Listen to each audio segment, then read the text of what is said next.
Welcome to Policing TV. I'm delighted to be here in Lincolnshire Police, with ACC Chris Davison.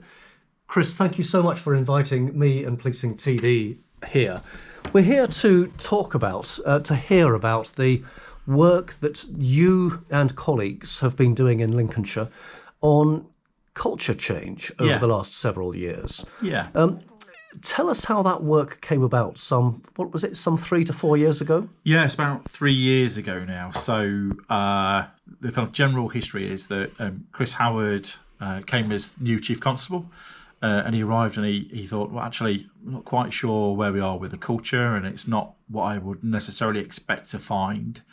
And I know that the then DCC, Jason Harwin, gave him a suggestion, actually, why don't we do something to work around the culture and try and improve it? That was the kind of easy part, knowing that we needed to change something. Mr. Howard asked me to act as ACC, which was an absolute delight, obviously, and then very quickly followed by, and can you help us with leading on culture change, which was also a delight, but a slightly different one. You didn't feel it was a hospital pass then? No. I mean, it's one of those where you scratch your head and think, well, actually, if you'd asked me to work on a firearms incident or, a lead on a kind of piece of operational change, I'd have thought, oh, I'm really well equipped to do that, or relatively well equipped to do that. Actually, changing the culture of a police force, something I've probably thought about in the past, but in terms of leading it, it was a real challenge for sure. So, looking back, what was then wrong with the culture those 3-4 years ago? Yeah, it's a really interesting one. I mean, I think so. Lincolnshire generally has been a really happy force. We're a small force, we're a really kind of tight knit, kind of family kind of force. And I think we've always prided ourselves on kind of punching well above our weight. Our kind of issues with funding are well known, across policing.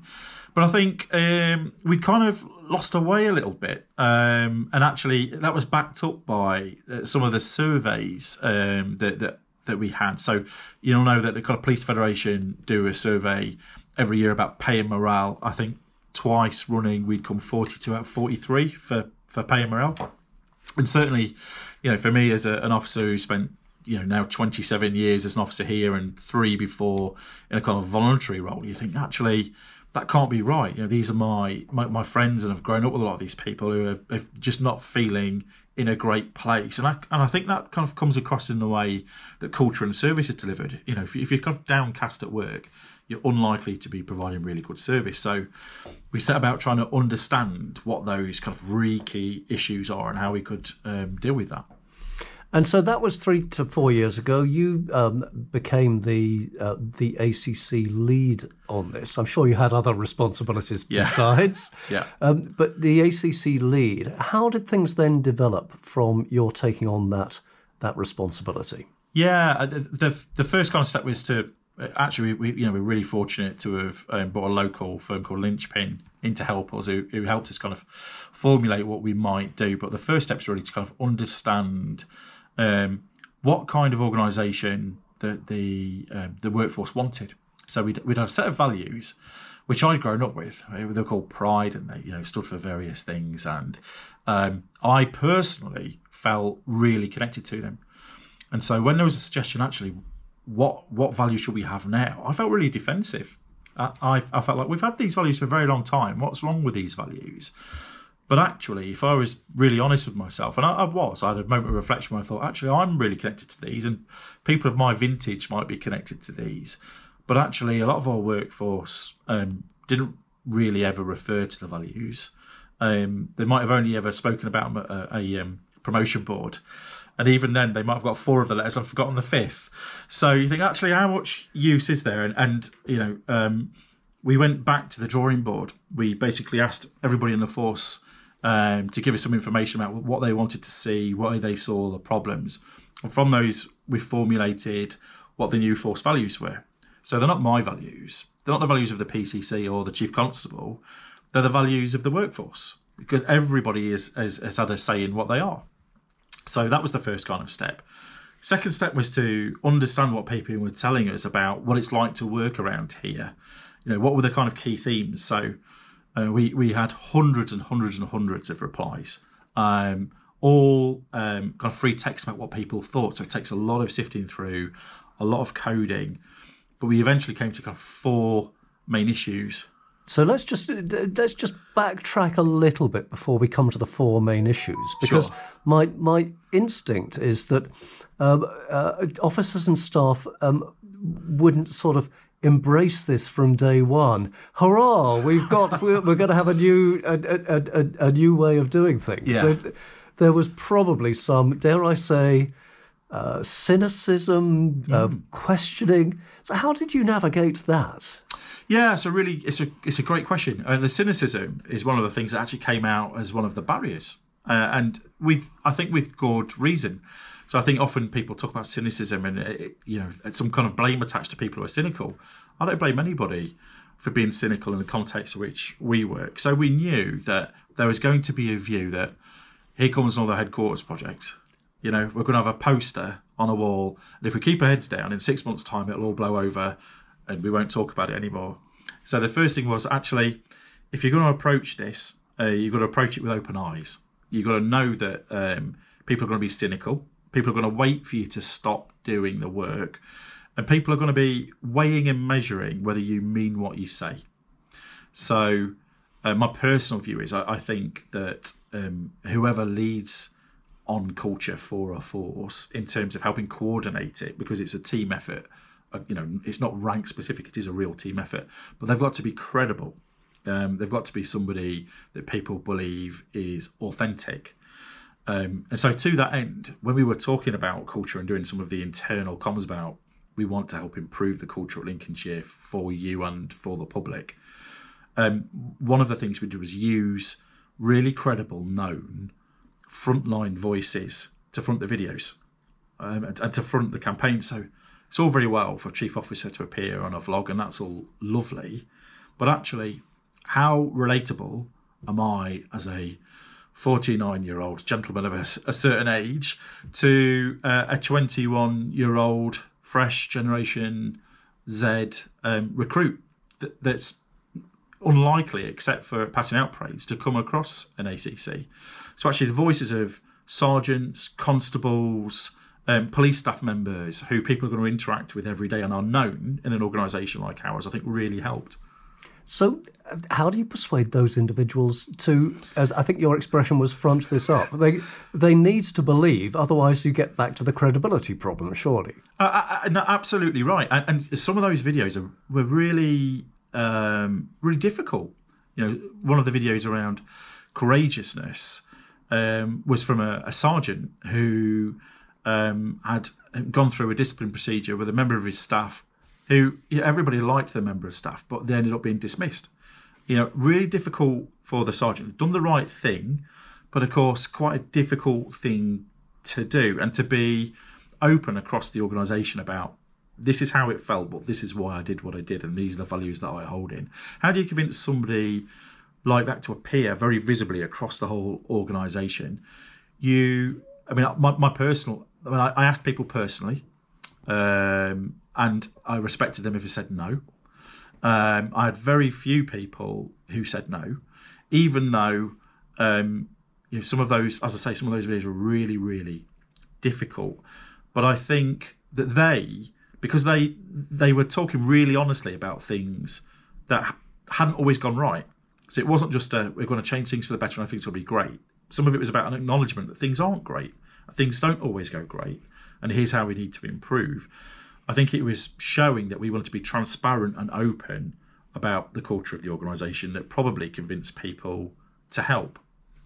Now, we will be coming on separately to talking about the work that you're now leading for the National Police Chiefs Council on culture and a culture toolkit. As we're talking about the work that's going on in Lincolnshire, clearly there are steps that you took and your colleagues took where you look back and you think, absolutely, that was the right thing to do. There may have been one or two occasions when things didn't quite work as you had hoped or expected. So give us some of the learning from that journey. Okay, so I'll start with the stuff that could have gone better. So we have a thing called cultural advocates. So these are people that we train. We give them a day's training about how to have conversations about culture in the workplace. a couple of reasons why we do that. Firstly, if I walk into a parade room and say, how does the culture feel around here? In the unlikely event that not everybody's absolutely bombarded out of a window to avoid speaking to me, most people was, well, I don't know, how do I have that kind of conversation? So we train our advocates to have activities like, if you had to describe Lincolnshire Police as a film, what would it be and why? And you lead a kind of discussion with the group like that. It's quite light-hearted. We always say, by the way, for Lincolnshire, you're not allowed to use Hot Fuzz or Groundhog Day. So those are the 2 ground rules. But they come back with answers, and actually, in the answers, they're really revealing about actually what are the underlying assumptions about what it's like to work around here. And that leads to a discussion around culture and how things could change. Now, the first time that I tried to train people in being cultural advocates, this is a lesson. I used what I like to call now voluntolds. So I picked people and said, you'll be really good at this. Why don't you do it? So it turns out, if you want people to work on culture, they really need to want to do it themselves. Having voluntolds doesn't work. Now, we have got a really, really healthy network of cultural advocates now throughout the whole organisation, and they are all volunteers. Don't tell people what to do like that. It just doesn't work. So one key learning there. No voluntolds, all volunteers. And I think the other thing around it is make sure that you keep going, because the cynics will be waiting for you to stop, because that's what happens. A new project happens and then it stops. You have to do things. It can't just be about talking. You have to deliver things. So a really important, I think, symbol for us was we had a lot of people saying that our welfare provision wasn't addressing need. It wasn't where it needed to be. We invested a lot of money in bringing some of that provision in-house, designing it from the absolute foundations, having a new health and care strategy. And now I think we've got an excellent service, which has been powered by what our organisation wants. And so when people are able to say, well, what's changed? So, well, actually, this fundamental plank of what we do has changed. And they go, oh, yeah, that's a fair point, actually. It has changed. We did other things. So when the chief first arrived, there was a queue of people outside his door saying promotions aren't fair. They're just not fair. There's a lot of nepotism. It's not working in a transparent way. Okay, we'll bring some people together. We'll redesign the process. We'll make it a lot fairer. Those kind of questions, well, you'll never completely satisfy everybody. I can say that the kind of complaints around promotions and selections is completely gone. So ultimately, I think the key thing is that work around culture is you've got to demonstrate that you're listening and you're doing things, because otherwise it's a very cosy talking shop, but nothing actually changes. So nothing actually changes, but you must have evidence that things have actually changed and changed for the better. Yeah. So what sorts of measures have you got that demonstrate that? Yeah, really keen right from the beginning to make sure we had some kind of tangible way of measuring things. So, of course, one of the measures we'd had very early on was the PFEW pay morale survey. Police Federation of England and Wales pay morale survey. So we knew that we improved, markedly, not only in the kind of overall mark, but also for kind of key metrics around fairness and making sure that people would recommend policing as a career to friends and family. Personally, really important to me. We also have a kind of annual, we call it a stock take, an annual stock take that asks questions across a whole host of areas that we know relate to culture. So, for instance, we'll have questions that ask things like, around here, when it comes to fairness and equality, and then people are able to fill in what they like and then give a measure about whether they think things are positive, neutral or negative. The kind of 2 key metrics for me around that. Firstly, the response rate goes up year on year. So it was a slow start. We always knew it was going to be a slow start. But now, way up to about, I think we're about 40, 45%. I'd like to see it much, much more, by the way. And there are some colleagues across the country who are getting really good results, 60+%, and I'd love us to be there.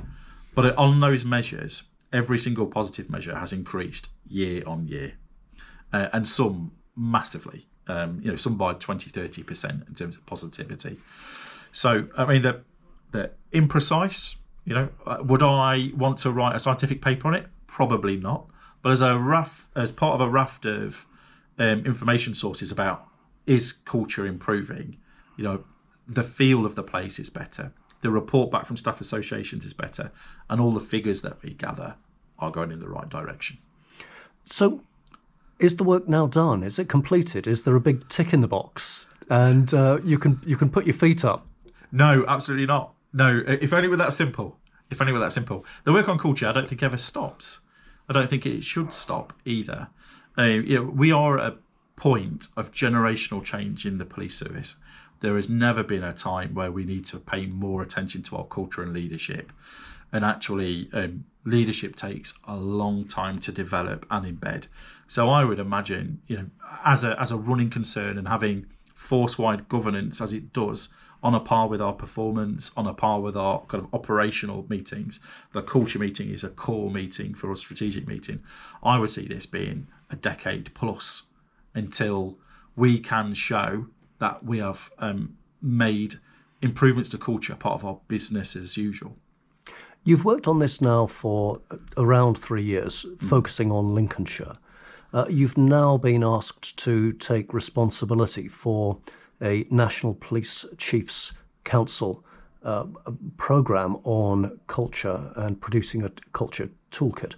We'll come on to that in a separate video shortly. But you're handing over responsibility for the leadership on culture here within Lincolnshire, are you? Yes, that's right. Yeah, I've actually handed over the reins of the internal culture work to my colleague, ACC Nikki Mayo, who will do a fantastic job, I know. And a couple of reasons for that, I think. The first one is I think it does really help to have a fresh set of eyes on what we're doing. And I think the second point is that actually there is a danger, it's particularly in a force like ours, where a person is seen as the culture person. And actually, culture is a responsibility of every leader. And so symbolically, I think that handing it over to another extremely capable leader is the absolute right thing to do. Congratulations to you and your colleagues for the work that you've done here in Lincolnshire over those last 3 years. Very best wishes to those that are taking on the reins. You have a new challenge then on the National Police Chiefs Council work. Let's conclude this video and we'll move now on to the second part of this conversation. For the time being, ACC Chris Davison of Lincolnshire Police, thank you very much indeed. Thank you.